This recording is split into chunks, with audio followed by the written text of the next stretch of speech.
Shehun Borno, tafa da lafiya, dawo da lafiya, shehu je ka da lafiya. Wane ne zai karo da kai na ce da ku yi karo da shi? Wane ne za ya ja da kai na ce da ku yi ja da shi? In ki gudu Usama za a ardu murucewa zai mayar da kai.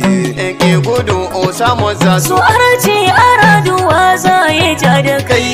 In ki gudu Usama za su arce